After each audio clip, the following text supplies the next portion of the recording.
Situasi politik nasional kembali memanas. Isu lama yang belum juga mereda, kini kembali mencuat ke permukaan, bahkan semakin tajam.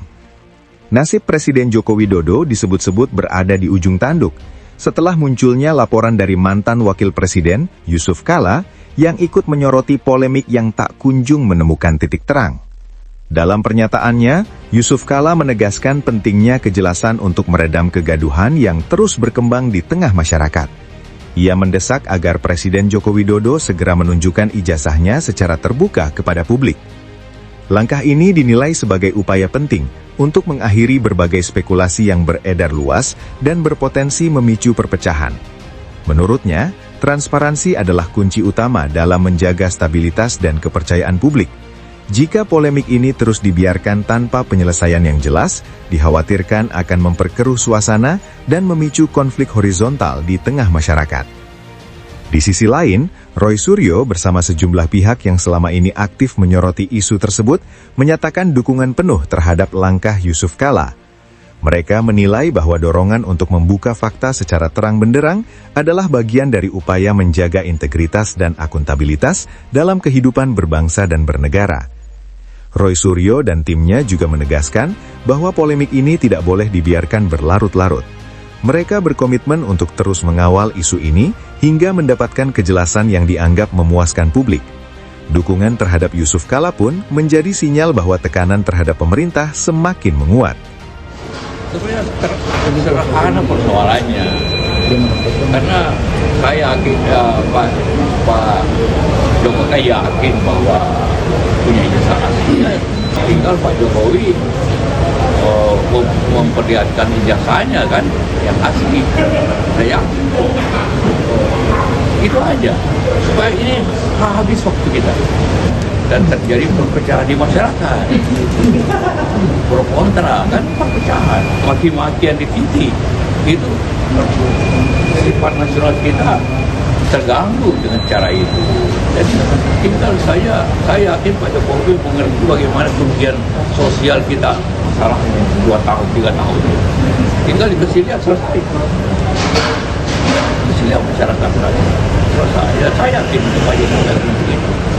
Karena daripada kita berseterusan, ada kelompok berseteru bertahun-tahun, hilang waktu, hilang harkat sosial, hilang.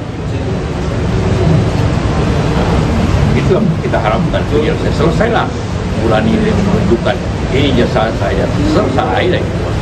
Saya yakin dan pasti Pak Jokowi tidak menginginkan sebagai mantan presiden, tidak menginginkan masyarakat ini pecah belah karena soal kecil ini. Ya, setuju kan? Iya. Terima kasih. Dan terakhir, kami minta kepada seluruh rakyat untuk tetap bersabar. Yuk kita dukung Pak JK dan apa yang diserukan oleh Pak JK agar Saudara Joko Widodo menunjukkan ijazah konon asli miliknya, agar apa? Polemik ini bisa segera selesai. Kepada seluruh rakyat Indonesia, kasus ini berbelit-belit, yang keroknya Jokowi, bukan kami. Kami sudah siap untuk menghadirkan bukti, saksi, ahli, dan segala yang berkaitan dengan proses hukum ini di pengadilan yang terbuka untuk umum.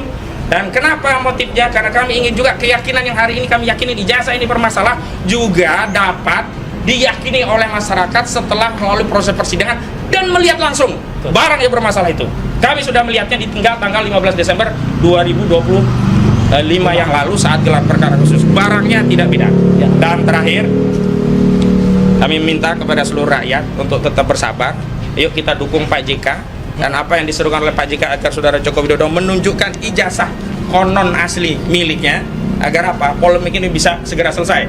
Kalau dia benar, maka Roy Suryo biar menanggung konsekuensi hukum. Ya. Kalau dia salah, biar dia segera dipenjara. Kenapa? Artinya kami ingin segera ijazah Saudara Joko Widodo itu ditunjukkan agar seluruh rakyat juga memiliki keyakinan sebagaimana kami yakin. Karena kami sebelumnya tidak terlalu yakin atau baru 99,9% lah begitu.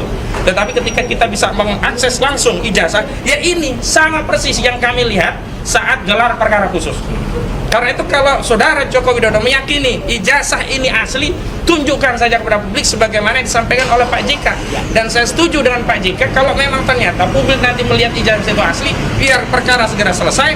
Tetapi kalau memang bermasalah, memang tidak ada pilihan lain kecuali apa, hukum harus ditegakkan. Tidak boleh ada legasi jahat yang buruk, yang merusak citra negara kita pernah dipimpin oleh presiden yang berijazah palsu. Yang kedua, kami ingin memberikan penegasan. Dukungan itu meliputi bahwa selain mendukung Pak JK, kami semua, baik sebagai tim penasihat hukum maupun secara prinsipal, baik secara sendiri-sendiri maupun bersama-sama, siap untuk dijadikan saksi dan memberikan keterangan tentang tidak adanya hubungan kami dengan Pak JK, baik langsung maupun secara tidak langsung, baik hubungan yang bersifat supervisi atau apalagi dalam bentuk pemberian dana, baik dengan nominal 5 miliar rupiah atau nominal yang lain, atau kasarnya saya ingin tegaskan bahwa kami tidak menerima sepeser pun, 1 rupiah pun dana untuk perjuangan ini, baik dari Pak JK atau pihak lainnya, baik untuk kepentingan perjuangan atau kepentingan keluarga kami. Tidak. Kenapa? Karena kami datang memang bersama Pak Roy mendampingi Pak Roy, dan dulu pernah mendampingi saudara Rismon Syandi Partai Solan yang kini sudah menjadi pengkhianat. Itu karena dorongan panggilan hati untuk menyelamatkan negara kita. Dan kita semua justru mendukung agar apa? Agar dugaan tindak pidana fitnah dan pencemaran ini segera diproses. Kenapa? Karena apa yang diklaim oleh saudara Rismon Syandi dan juga kuasa hukumnya yang menyatakan Jahmada Girsang yang itu katanya AI, itu menurut kami tidak bernilai. Kenapa? Bantahan itu baru disampaikan setelah ada laporan, sebelumnya tidak pernah ada bantahan. Karena itu saya sarankan kepada saudara Jahmada Girsang, jika saudara menyatakan itu bukan suara saudara, bukan video klien saudara, maka sampaikan itu di pengadilan, bukan melalui media. Karena laporan pro justisia harus dikonter secara pro justisia, tidak cukup dengan omon-omon, ya. Dan berikutnya, kami hari ini juga ingin menegaskan bahwa apa yang terjadi hari ini semakin mengokohkan, meneguhkan, meyakinkan bahwa ijazah ini bermasalah. Sebab kenapa? Saudara Joko Widodo 30 April 2025 yang lalu yang memulai perkara ini, yang memulai perang ini, sebagaimana Amerika yang memulai perang terhadap Irak. Saudara Joko Widodo memulai pertarungan ijazah palsu dengan melaporkan Pak Roy Suryo dan kawan-kawan ini pada tanggal 30 April 2025 yang lalu. Semestinya kalau memang ijazah itu asli dan dia sudah percaya diri dengan bukti-bukti, maka tidak cukup sulit untuk menaikkan perkara ini ke persidangan. Tetapi kenapa hampir 1 tahun, kira-kira 30 April tahun ini, dikit lagi itu 1 tahun, kasus ini tidak berjalan. Yang ada apa? Justru saudara Joko Widodo mengirim sejumlah buzzer-buzzernya, entah YouTuber, entah orang dengan status terpidana, mendatangi klien kami, merayu-rayu agar bisa datang ke Solo untuk memproses apa yang disebut dengan restoratif justice. Dan kami menduga motifnya adalah agar Jokowi cari aman, tidak perlu melanjutkan kasus dengan ada restoratif justice, terjadi perdamaian, kasus dicabut sehingga Jokowi tidak kehilangan kesempatan untuk dipermalukan dirinya dan ijazahnya di persidangan. Nah, ini cara-cara menghindari, ini cara-cara tengik licik, ya, saya tegaskan begitu. Kenapa? Memang saudara Joko Widodo terakhir di wawancara media menyatakan dia tidak mau menuduh siapapun. Kalau dulu sudah ada Pak SBY Demokrat, begitu dilaporkan hilang. Nah sekarang disuruh lagi, ada Habib Rizik disebutkan, dan masuk ada Pak JK. Begitu Pak JK ini lapor, nggak tahu akan hilang atau tidak. Tapi yang menarik, Habib Rizik Syihab sendiri juga mengakui dihubungi banyak orang untuk bisa ketemu dengan saudara Joko Widodo, dan Habib menyampaikan tidak akan ketemu sebelum ada proses hukum terhadap kasus KM 50. Itu artinya apa? Memang saudara Joko Widodo ini tidak berani, alias pengecut. Saya tegaskan, saudara Joko Widodo pengecut.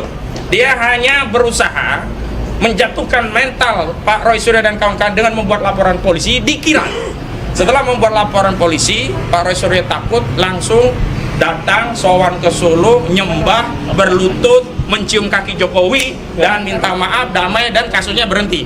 Dan dengan perdamaian itu seolah oh ini sudah selesai, damai, ijazahnya asli ya, Pak Roy Suryo sudah ngakui. Tapi ternyata tidak. Walaupun sudah ada 3 orang yang gugur, bukan karena kalah dalam perjuangan, bukan karena kalah dalam pertarungan, tetapi karena pengkhianatan. Tapi yang lain tetap melanjutkan perjuangan, dan ini membuat kubu Jokowi pusing. Dan saya ingin tegaskan bahwa yang mengemis perdamaian restoratif justice itu pada pokoknya adalah kubu Jokowi, dan dengan motif agar kasus bisa dihentikan dengan beberapa indikator. Pertama, memang benar saudara Egy Sujana dan Damai Haryolubis yang datang ke Solo termasuk Rismond Sianipar yang datang ke Solo. Tetapi kedatangan itu tidak terjadi tanpa sebab. Egy Sujana sebelumnya dinego oleh orang-orang kubu Jokowi, Darmizal dan juga Rahmat dari Reco, relawan Jokowi, yang itu kemudian ditindaklanjuti dengan pertemuan di Solo di tanggal 8 Januari 2025 yang lalu, kemudian ditindak Januari 2006 yang lalu, kemudian ditindaklanjuti dengan pengajuan permohonan restoratif justice tanggal 13 Januari dan keluar SP3 tanggal 15 Januari 2026 yang lalu.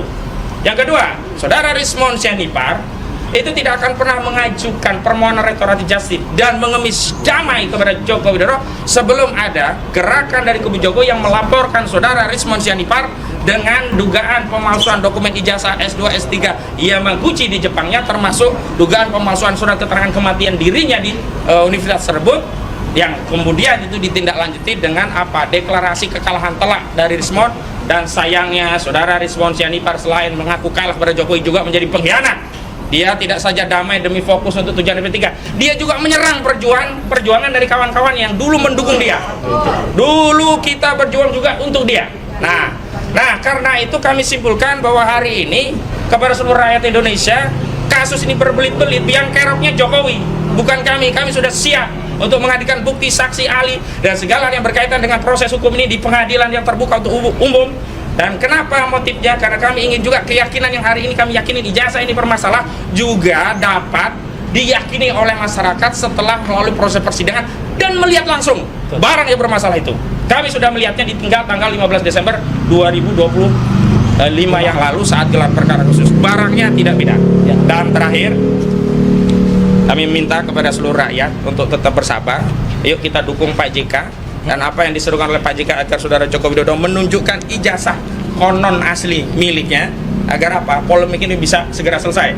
Kalau dia benar, maka Roy Suryo biar menanggung konsekuensi hukum. Kalau dia salah, biar dia segera dipenjara. Kenapa?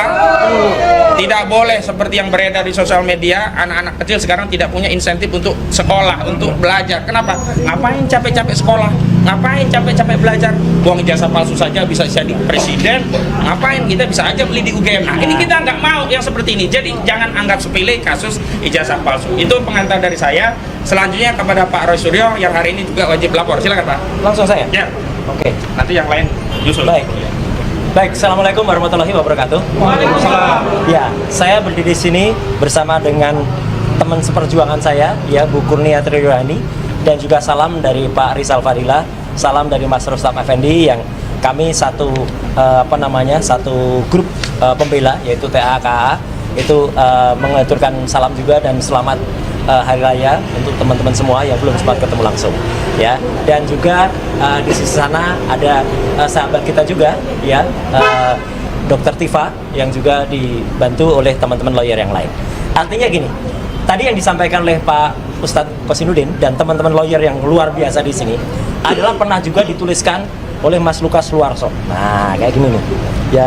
Kalau dulu hanya 2, kalau sekarang 3 tuyul, beda nasib. Ya lah. Yang 2 tuyulnya sudah riang gembira. Karena udah dapat SP3 itu ya? Yang 1 gigit jari. Oh. Ya. Lah itu karena belum sampai dengan saat press conference ini belum ada SP3. Ya. Dan itu memang sudah pantas untuk diterimanya. Karena apa? Pengkhianatan yang dilakukannya itu luar biasa menyakiti kami semuanya. Ya, luar biasa menyakiti apalagi teman-teman lawyer ini semuanya. Yang dengan segala daya, segala upaya, pro bono, bahkan mereka, ini terus terang saja, saya katakan tanpa rasa malu saya, mereka itulah yang justru mengeluarkan tidak hanya usaha, tapi juga dengan dana, untuk juga kemudian datang ke sini bersama-sama, kita makan di kantin bersama-sama, kita sholat bersama di masjid Polda, dan juga kita terus bersama tiap hari, tiap malam, dan lain sebagainya. Makanya, saya singkat saja, ya.